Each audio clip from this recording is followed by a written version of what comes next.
Hello, everyone. My name is David McLeod. I am your life mastery coach. I want to welcome you to MagnifEssence in Motion.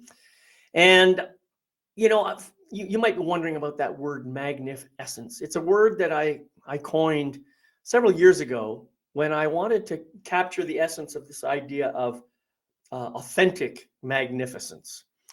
Now, I kind of embraced that word magnificence when I was going through my own personal growth work, but in some ways it sounds kind of egotistical. And so I said, well, how can I take this word and encapsulate it in such a way that it doesn't sound like it's coming from ego, but more from spirit? And I don't know, spirit answered my call, and this word MagnifEssence came up. And so I've been using that a lot over the last, well, actually quite a few years, but I just decided to start building a website around that concept. And so I'd love it if you'd come and check out my website. It's MagnifEssence.com. And notice that I've got all kinds of great membership stuff there. You've got all kinds of streams that you can sign up for if you want. There's courses that you can sign up for. I've got some ebooks over there. It's a really wonderful membership site with 4 different levels of membership. So I hope you'll check that out, MagnifEssence.com. Anyway, thank you for being here today.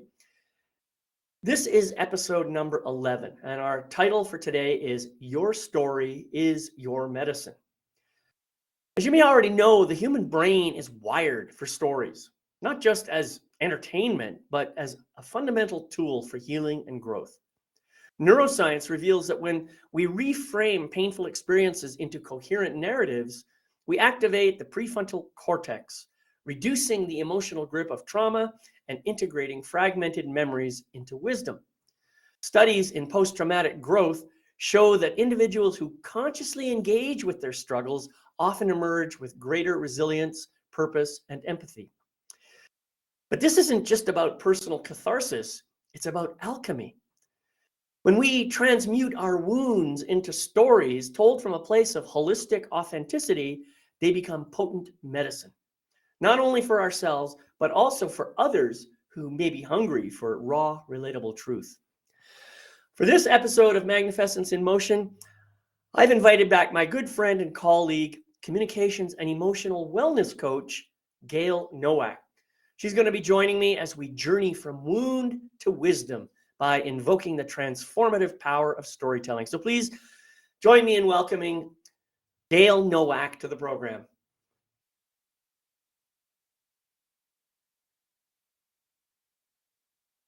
There you are. Hi, David. Here I am. Hi. Yes. So, storytelling. I know that this is something that's been in your wheelhouse, as they say, for quite a while now. Tell me why it's so important to you. Why is storytelling so important? What happened in your life to make that such an important facet of your life? Yeah, and there's a lot of aspects to it. I think if we're going to start surface level, I have always been a communicator. Like that's always been a skill of mine. And in fact, I remember being really little and being called a chatterbox, and kind of taking that to heart a little bit, and sort of already starting to get quieter because I was a chatterbox, and it was, Right. I could sense that sometimes that wasn't a good thing, right? But that being said, I was often, I was involved in church and youth groups and, other activities through school. And a lot of times I was just naturally chosen to speak on things, to communicate things. And I was always writing about stories and journaling. And so that was always a piece of just who I am. And went into journalism, started working in journalism even in high school, working for the school newspaper, but also as a stringer for my local newspaper as well, and then got a degree in journalism. And so this whole story through line has been with me for a very long time. Mm-hmm. And at the same time, having gone through I'd say a couple of decades of working in journalism, working in marketing communications, working in PR, and then starting my business in 2013, working with coaches, helping them find and craft and share their signature stories. All the while, I was hiding my own story that I hadn't really been completely ready to face.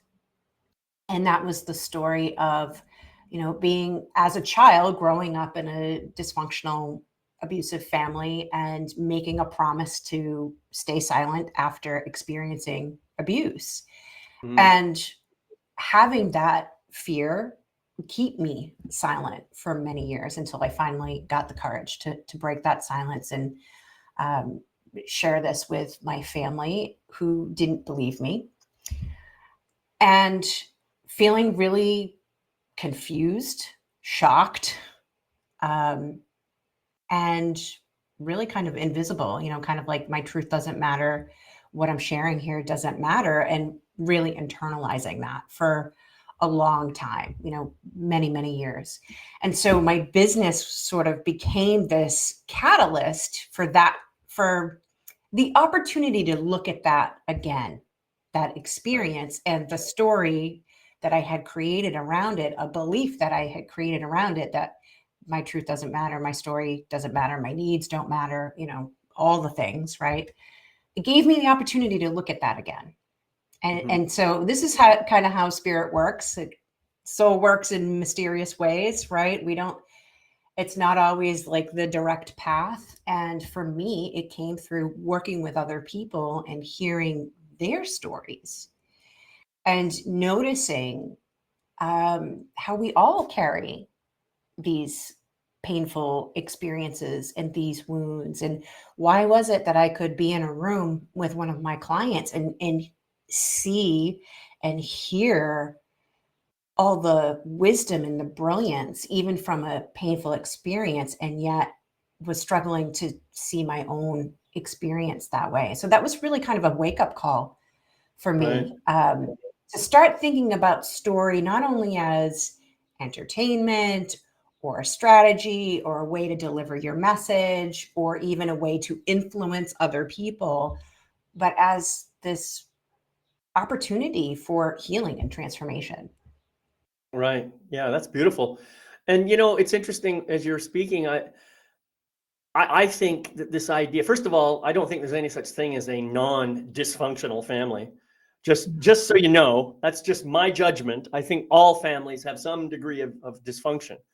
So we shouldn't try to compare ourselves, for sure. That's one thing. But the other thing I wanted to say is, you mentioned being labeled a chatterbox.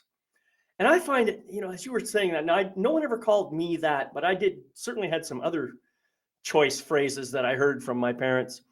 And isn't it amazing how something that sounds kind of innocuous and maybe somewhat innocent can take on a completely different meaning when you feel that tone and the energy that comes from your mom or your dad or whoever said it, I know that's certainly true for me, My mom would say to me, "You're so full of yourself." Now, of course, who else would I be full of? But the way she said it, it's like, oh, it's a bad thing to be full of yourself. You can read it. Kids are so smart. We capture that. We feel it. And so what do? We kind of dim our own light. We close ourselves down. We stop showing up. Well, or so we think, you know.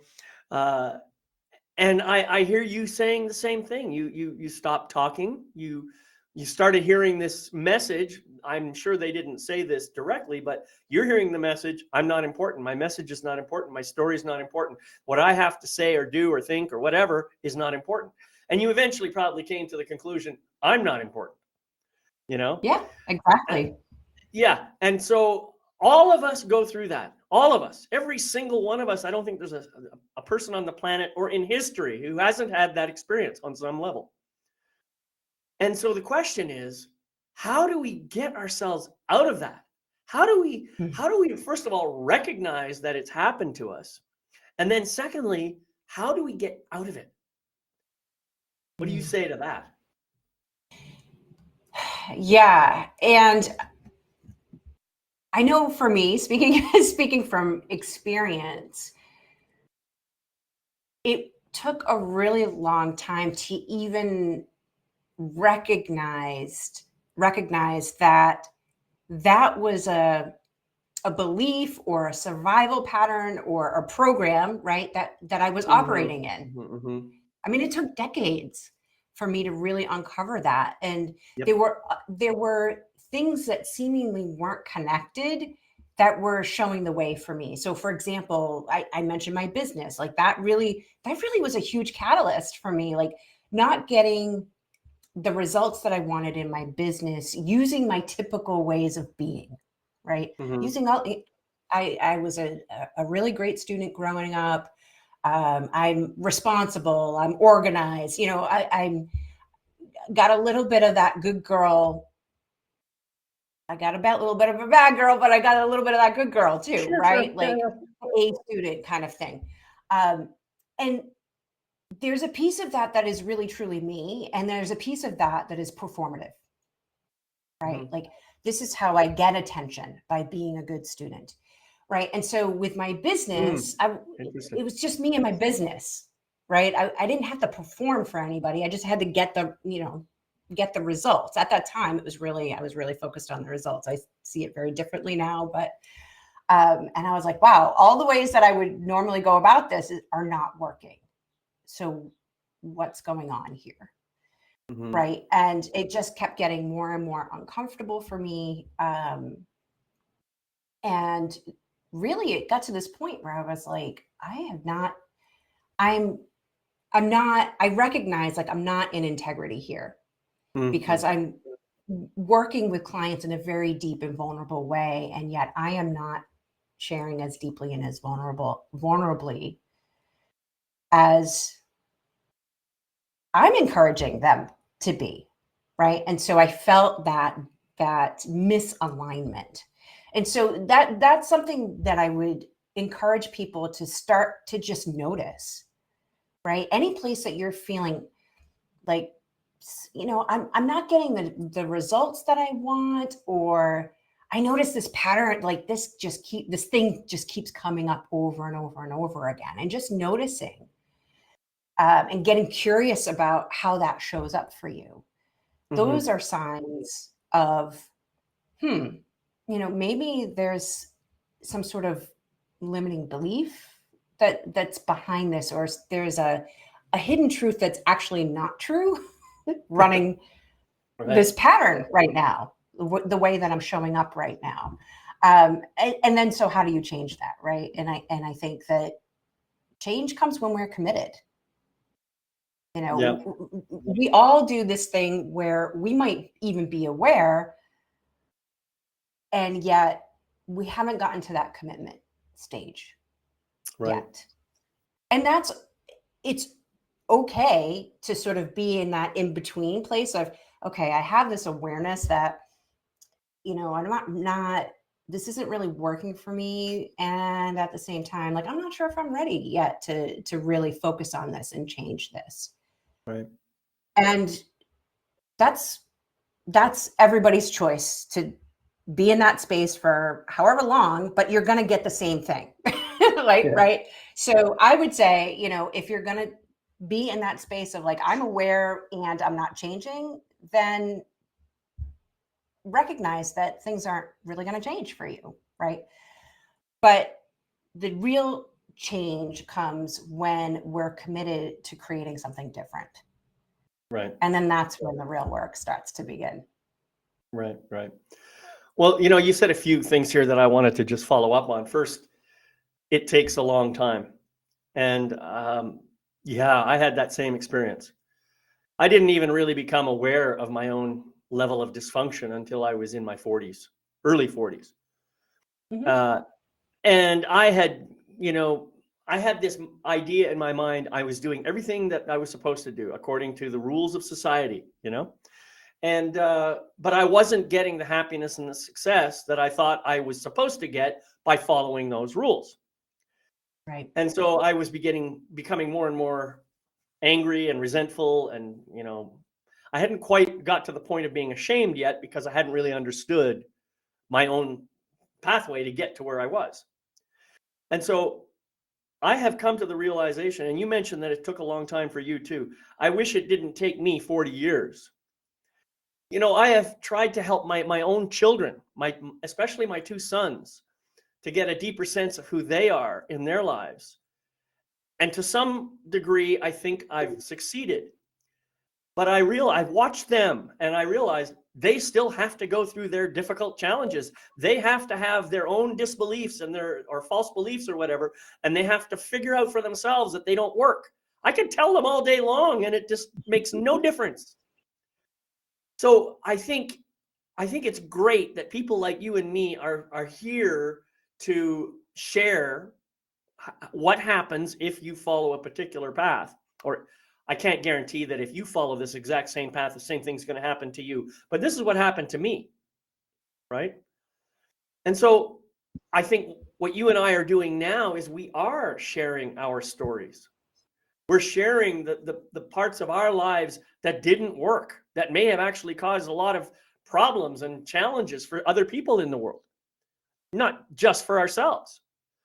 And what have we learned from that? That's really, I think, what we're trying to convey. I mean, I think about my own life now, and I think, wow, if I had known all that stuff, I could be here at 30 years old with all this wisdom and just getting started in my life. You know, I could be totally enlightened at 30. But, you know, I think life just doesn't work that way. Unfortunately, you know, I think that on some level, we all start out as spiritual beings. We have this idea about something that we'd like to experience, and we maybe enroll other spiritual beings to participate in our experience. And some of them say, yeah, I'll be there with you. Some of them say, no, I'm going to stay here in this world and I'll help you from beyond, sort of thing. And then we go through this birthing process where all the excitement and the joy and the passion about our mission kind of gets squeezed out of us. And then we pop out into the physical world all full of piss and vinegar thinking, oh man, I can't wait to get started. And then why did I come here again? You know? And so the first part of your life is to try and figure out why you came here. It's funny. It's a joke, and the joke is on us. I love that you're bringing that up, because as you were talking, I was thinking, you know, when you decide to walk this path, right? Like you can either stay stuck in the old way of being, in the old ways of being, and you can stay stuck in the story that is disempowering. Right. And that's a choice, and it's a choice that some people make, and that's the choice that they came here to experience. I believe that too. You know, I believe that, you know, we come here for experience.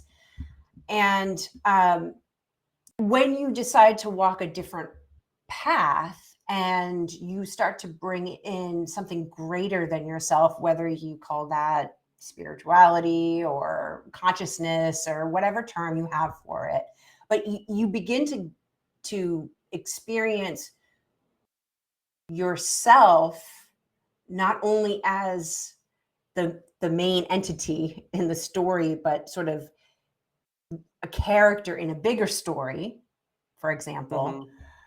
Mm-hmm. And you start to practice witnessing, and you start to change the way you relate to experience as information. You start to get a little less attached. I guess this is an ego thing, right? You become a little less attached, and yet at the same time, I find that it makes space for that humor, for that to still go through difficult things, or even joyous things, or just, you know, irritating things, and sort of be like, oh, isn't that funny? Isn't that interesting? Yeah. Right. And to sincerely sort of being that place of like, wow, I got really mad about that.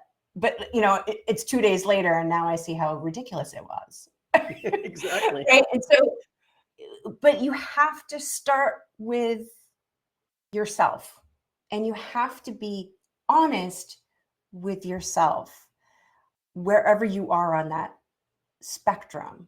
And, you know, I can talk about my experience growing up, and I am in such a vastly different place than I was when I first came out with that story in 2015. And I had to go through all the feelings around it, the grief, the anger, all of this stuff that I had suppressed and ignored. I still had to go through all of that. But now I look at that as a much different way of like, wow, would I even be doing this if I hadn't had that experience? Would I even care about other people's story and other people's messages and their work in the world and the wisdom and the brilliance that they bring and how they contribute to other people's lives? Would I even notice that had I not had that experience? And so, yeah, I can't remember like how this sort of question got started, but when you're able to do the healing work around the painful thing, and then still recognize like this is a part of me, but it doesn't define me. Right? Right. Mm-hmm. It doesn't define me. And it actually contributes to who I am as a being. That's a much more empowering place to be. Yeah, I agree with that. You know, I think it's very important, and I'm going to expand on that. I think, you know, we all have a story, all of us, but I am not my story.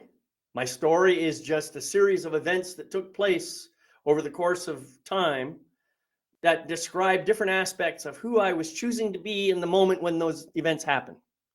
Right. Of course, I never saw it that way when I first started doing this work. I thought this is just the path that I'm on. It's destiny, it's fate, God's will, or whatever you want to call it. I don't care. I believed that. I believed that I had no choice in it. I was somehow being manipulated to follow a particular path. And that's what made me angry, right?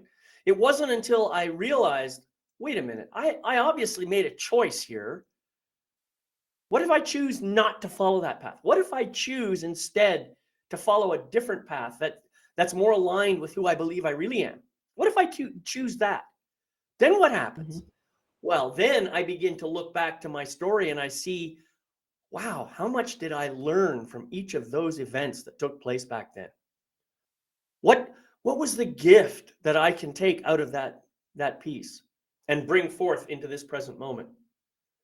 And furthermore, to just amplify this idea that I am not my story, I remember that there's new chapters being written every single moment. New chapters coming into this book, this story, whatever you want to call it. So my invitation to everybody is please don't get caught up in your story, but use it as a guidepost to help you move yourself forward into the next version of who you are choosing to be. The other thing is you said this event, this situation, this condition did not define me. And you're absolutely right, it didn't. However, I will say this. It was an expression of who you were choosing to be in that moment. It doesn't mean that's who you are. It means it's an expression of who I was choosing to be in that moment. That's all it means. So all along the way, this entire storyline that you've got are little snapshots, little bits and pieces. Oh, this is how I was choosing to be back then. Oh, cool. Look at that. Oh, and I was expressing that aspect of myself over here. You know? So it's all good. It's all good, man. Yeah. And you're so on point with who you're choosing to be in any given moment. And you get to, you always have that choice. Right. And the person but I think that it would be more accurate to say, okay, so I want this, I'm going to say something that some people might find a little bit off-putting, but I'm going to say it anyway. As a result of all the work that I've chosen to do, I used to keep asking myself, who am I? Who am I? Who am I? And always the answer is coming back as some quality or characteristic or role or essence. And as soon as I say it, I say, yeah, but that's not really true. That's not who I am. That's just an expression. And so it's really important for us to understand that I can't really choose to be anything different than I am, but what I can choose to do is to express different aspects of myself. I think that's a more accurate statement. I've come to this point now where I believe when I get to the deepest, deepest, deepest level of who I really am, the only answer I can come up with is I'm a divine, magnificent, unlimited, sovereign, spiritual being of light and love. And I just happen to be here sharing a temporary human experience on the physical plane. That's how I describe it now. It's the only thing that seems completely true to me, because when I say I am David, I say, oh, yeah, that's just an aspect of who I am. Or if I say I am a speaker, that's just an aspect of who I am. That's just a tiny little quality, one of the things that I do. I'm a writer, I'm a guitarist, I'm a musician, I'm a poet. All these things are just simple little, it's like being a porcupine with all these little spiky things, and every one points to a different aspect, Anyway, that I just wanted to be clear about that, because Yeah, and I appreciate that that. feels like truth to me. Yeah, and I think that we often do that when we hear the word be, we want to attach a label to it, right? Correct. And in Yeah. particular, some of our common labels like parent or business owner, and even what I'm going to say next is still a little bit of a label to it. So when I think of who you're being, because this is a lot of the work that comes up when I'm working with clients, is who are you being? What is I work with energy, right? And so what energy do you happen to be in right now? So for me, when I say who you're choosing to be, it's what energy are you aligning with, right, in any given moment, right? And we forget how powerful creators we are. Mm-hmm. That we do not have to, if we're choosing to be aligned with a certain energy that's not working for us, we can just let that go and move into a different energy. Now, I know easier said than done sometimes, and it is also feels true that sometimes we have that awareness of like, oh, I'm being in this particular energy and it's not working for me, and so I'm going to shift my energy and do whatever I need to do to move into an energy that actually is going to work better for me today. And we can do that at any given moment. We can do that multiple times throughout the day. It's not only with like big milestone things in our lives, for example. So I feel like that's a big piece of your story being medicine too, because you can tell the same story multiple times. And what energy are you aligning in or aligning with when you're sharing that story? And that's going to have an impact on anyone. It's going to have an impact on you, just hearing your own story. If it's just you and you, it's also going to have an impact on anyone else who's hearing that story. So I know it's really nuanced, but it's a great point to bring up. Yeah, I think you're just bang on here with this idea of, okay, I can immerse myself in my story, but what energy am I bringing into it when I'm there? That's the question. If I'm coming in with the energy of, depression or whatever, well, I'm going to experience the story one way. If I come into it with an energy of curiosity, I'm going to have a completely different experience of that past, whatever it was. If I come into it from a place of healing and love, I'm going to have yet another experience. So the story, it's perfectly reasonable to keep going back and revisiting a story to get the most out of it that you can get, as long as you're not just doing it to, feel sorry for yourself or something like that. If you're doing it for the purpose of becoming more aware of who you really are and bringing loving, compassion, empathy, and healing into your life, then it's probably worthwhile exercise. Otherwise, it could be just a waste of your time. And you might ask yourself, am I wasting my time here? Is there a really good use of my time staying involved in this story right now? What is there anything more I can learn from this? And sooner or later, you're going to say, no, I'm done. And then that's it. It will just be words on a page after that. It will have no energy. It will not attract you anymore.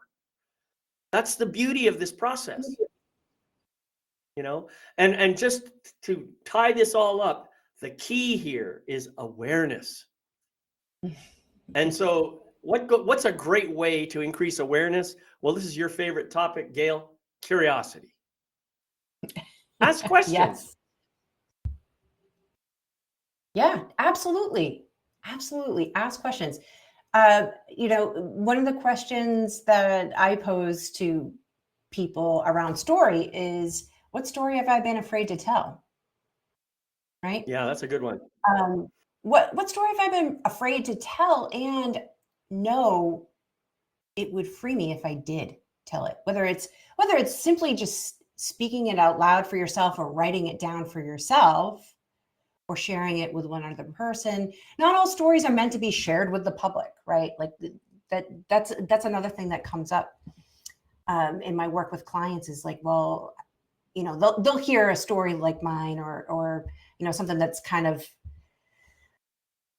maybe a little uncomfortable, and it'll bring up something uncomfortable in them. And then they think, well, now I have to go out and tell this story. And that's not necessarily true. That is not like, I never advocate for that. I always advocate for it's coming up for a reason. But what is that reason? Is that reason right because it needs some love and attention from you in this moment? Right. Period. Or is it something that you feel drawn to share with maybe, your inner circle, a bigger group, something you want to write about? Or is it really truly something that is more of a core, I don't want to say wounding, but like a core piece maybe of wisdom that you have and medicine that you have to bring to the world that frees you and frees others. So there's layers to all of this too. And often it's like the story that's easy to tell, right? There's a purpose and there's a place for that. But usually when asked that question, the story that I'm afraid to tell, that's the one that's got a lot of life in it. That's right. Yeah. It's interesting that you should mention this. First of all, I noticed we got a couple of people on. I just want to say thank you for being here. And please, if you have questions or comments, please post them in the chat. We'll do our best to respond to those. I wanted to say the idea of, look at that. I've just had a brainwave. It just kind of, something blew up in my brain.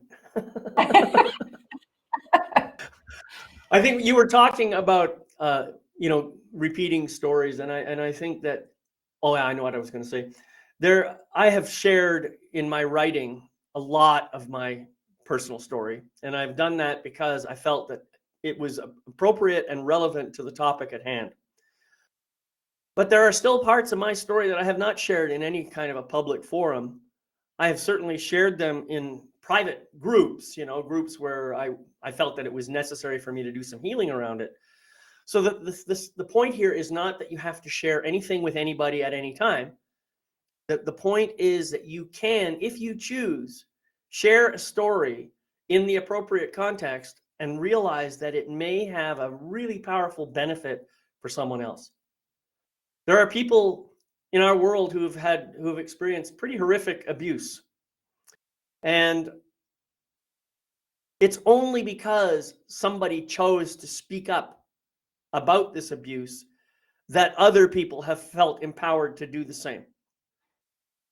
When I hear a story of that, it really it pains my heart to know that other people can do that kind of damage to people. And maybe I haven't had that kind of experience myself, but I really feel it. Do you know what I'm saying? And it may trigger something completely unrelated in me that reminds me of something that happened in my life. And now I feel like I have permission to share that, where maybe before I didn't. So all of this we're supporting each other just by sharing our stories. It's hard to believe how powerful that can be, but it is. This is why we're calling it medicine. Yeah. Yeah.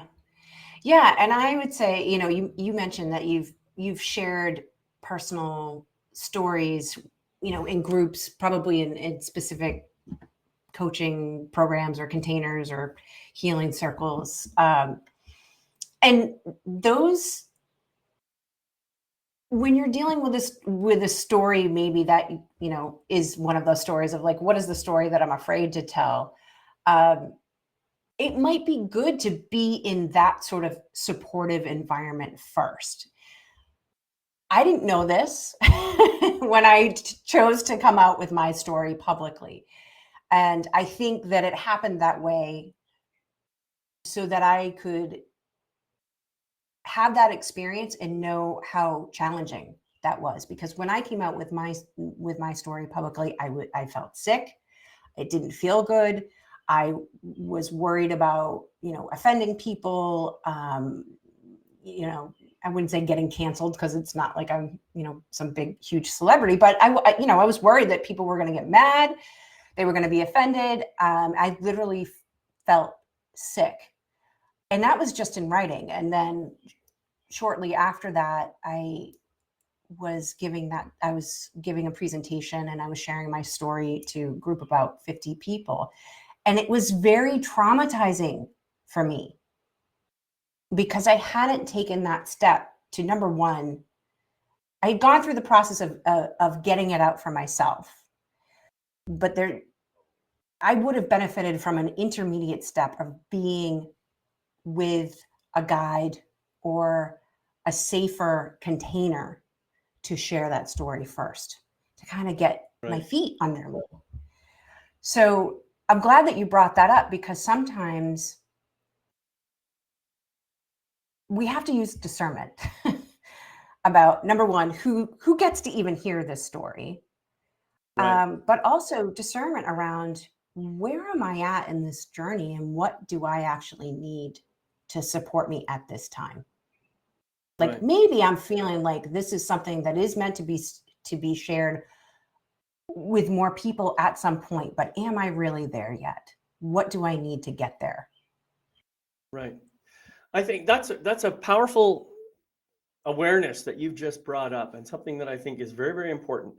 I mean, if you are in a situation where energetically you feel this is not the right place for me to tell my story, then you still have more work to do on that story, period.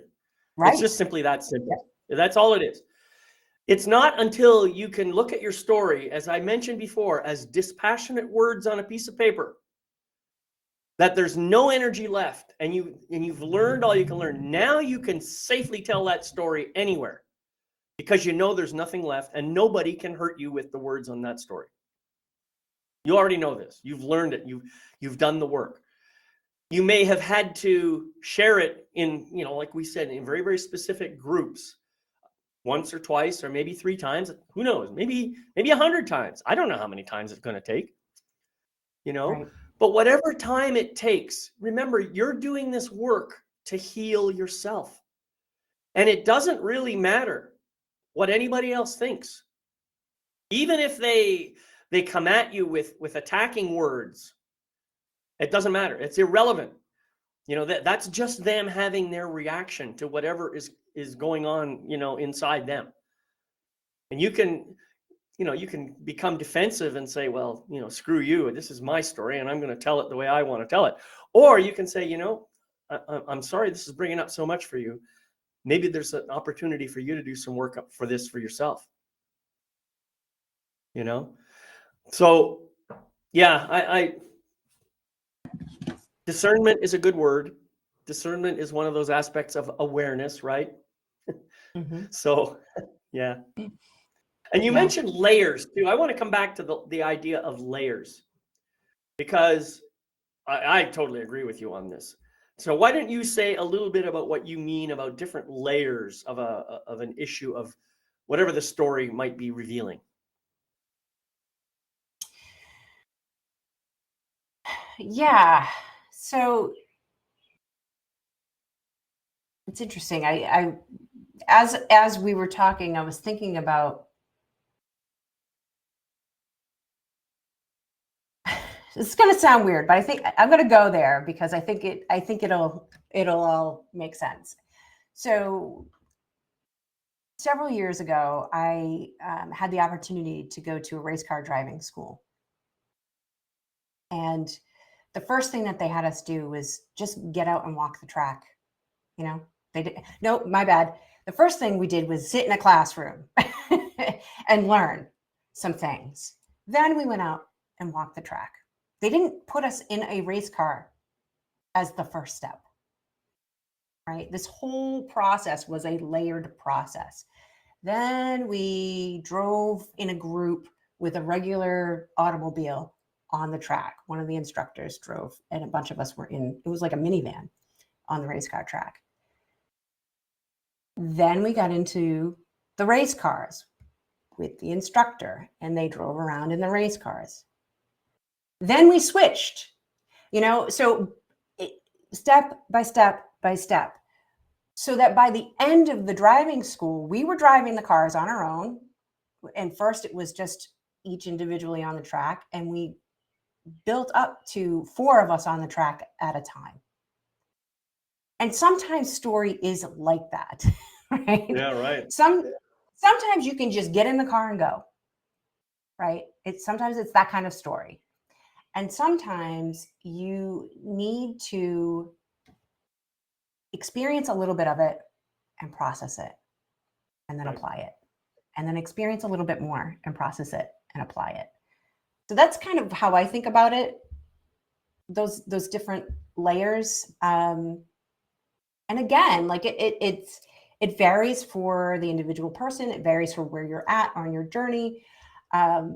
But when you're really sharing stories that I think embody that frequency of medicine, chances are you're going to need to take it at whatever pace you need to take it at. Yeah, that's a great metaphor. And actually, I have a similar story. I wanted to become a fighter pilot. I knew I was going to fly in one of those jet airplanes. And of course, you don't just walk up to a jet airplane, turn it on, and away you go. That just doesn't happen. Right. So I had to go through exactly the same sequence. And it was not over just a day or a weekend or something. It was over multiple years. But I finally made it into that cockpit of that fighter airplane. And it was amazing. It was amazing. But after a while, even the amazingness kind of started to fade, and it just became like another thing I did. Right. It's like anything else. The first time you do it, it may seem really, really exciting. It may seem like, oh my God, I'm scared, or I'm worried I'm going to die, or whatever it might be going on. But after a while, you get the hang of it, and you say, this ain't so bad, Or somebody who skis. If you go skiing, Yep. I don't think too many people will start off on the triple black diamond slope. If you do, you're probably going to die. Yeah, I wouldn't recommend it. You start off on the little green circle that with the really, really shallow thing, and you have the snow plow going with the skis, and you slowly figure it out. I mean, that's a beautiful metaphor. You don't have to be an expert the moment you start doing this work. But here's something I want to tell people that they may not have thought about before. This is one of the things I do. I think of myself as a facilitative coach. I think of you, my client, as the content expert. You know everything about your life. I don't know anything about it. And you may be having a challenge. You need to want to go from point A to point B. So I, as a facilitator, I'm kind of like the Sherpa in the mountain. I know what it's like to travel around this stuff. I can help you get from point A to point B. And along the way, your story, whatever's going on for you, that content is going to impact the pathway.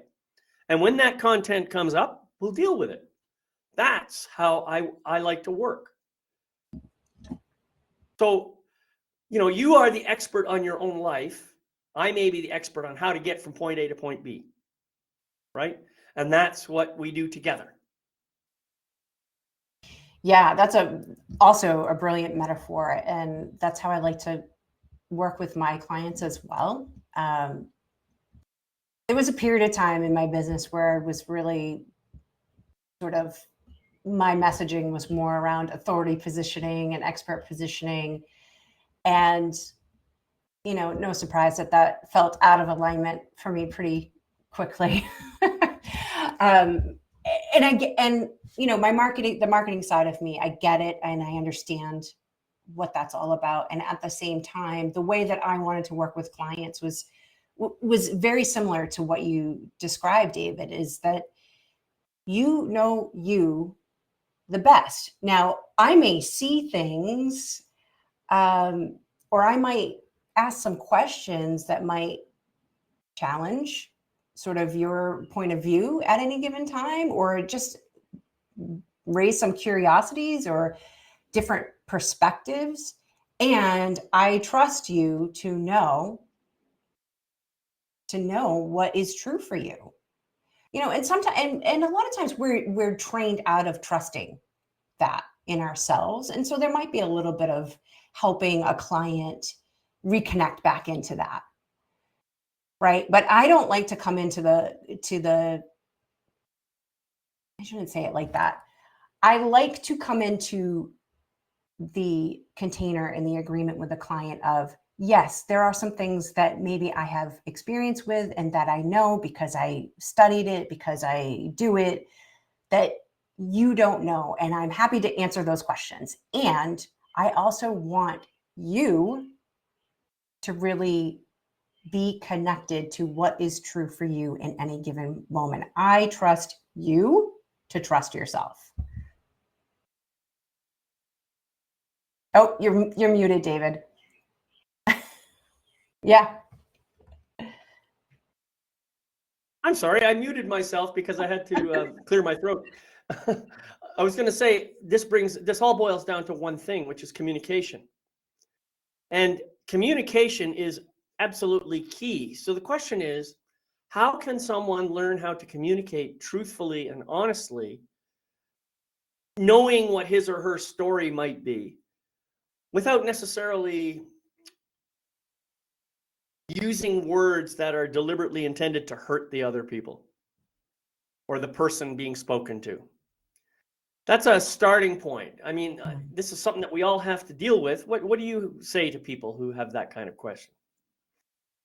Can you say that again? Because I think I was following it, and then what you said at the end kind of felt like it went. So the idea is, you don't have to take my direction. I'm suggesting that communication Sure. is the issue. I want to learn to speak my truth and to be as open and honest as possible, while at the same time honoring your, I guess, sensitivities. I'll use that word for want of anything else. So how can I do that? How can I share with you what's true for me while at the same time honoring your boundaries, honoring your sensitivities?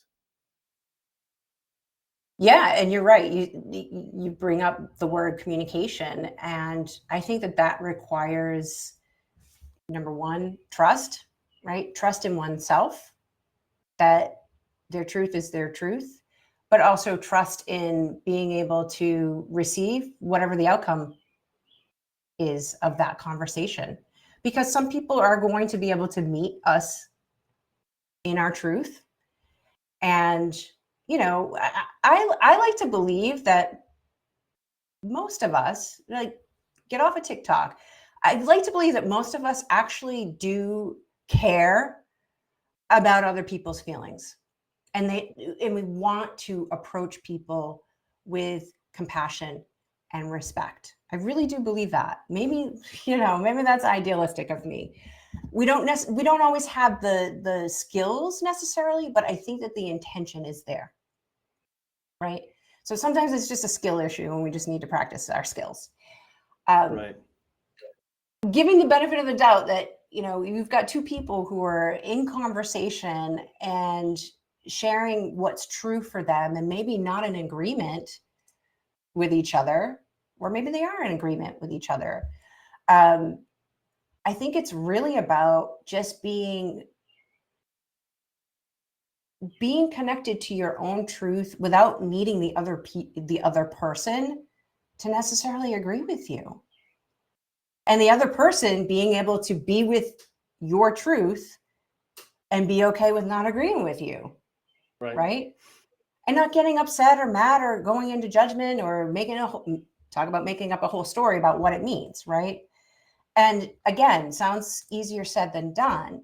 But when we start communicating in that way of hey, this is my perspective, this is my experience, this is how I'm feeling, really being able to name, like, this is how I'm feeling. And you're sharing that with somebody who's able to be with that. That's a very different experience than being with somebody who takes that personally, wants to dismiss you or gaslight you or whatever. And you know what? In that situation, that's probably not a person who even you want to share your truth with or be in relation with necessarily. Mm-hmm. So yeah, I mean, it can get a little spicy sometimes, right? But I think that I still believe that most people want connection. In our heart of hearts, we want connection. We may have things that influence how we show up in connection, right? Whether that's, the past or the way that we relate to people. And there's all this body of work out there about attachment theory, right? But those are all things that we can change. At the end of the day, I honestly believe we all want and need connection. Mm-hmm. And so if that's true, what is the work that we need to do to be able to be with other people's truth without necessarily feeling affronted by that or attacked by that or judging of that? Simply witnessing it. Yeah. And we just simply witness it and we simply receive it. Yeah. What this boils down to for me is a willingness to speak truth without being concerned about how it's going to be received. Right. And I think that if I can do that, I can do it in any context. I can do it while I'm out shopping for groceries. I can do it, while I'm talking to my kids. I can do it while I'm at work, but it doesn't mean that I should be brutally honest. This is a phrase that I've always found the hair on the back of my neck goes up when I hear that. You can be honest without being brutal. And it could be naked honesty. It can be, it doesn't have to be gussied up in a fancy bow or anything like that. You can just speak truth, but you can do it from a place of respect and compassion. You don't have to say it, like the tough love thing. That's another term I don't really care about. You can be honest and open and respectful and compassionate all at the same time. So, and you can bring that same energy, whether you're at work or whether you're at, in family. Maybe there's a slight difference in how you might say things in a work environment. But do you have any suggestions or advice from a business perspective on that? Yeah, I mean, I think the other piece of this too, going back to awareness, is, where am I sharing from? And what's my intention of sharing this? Am I sharing from a place of pain? Am I sharing from a wound? Am I sharing to inform? Am I sharing because I have a certain need that I want to see if you can, meet me there? Am I sharing to let you know how I'm feeling about something? Am I sharing to clear something up? Right? So I think that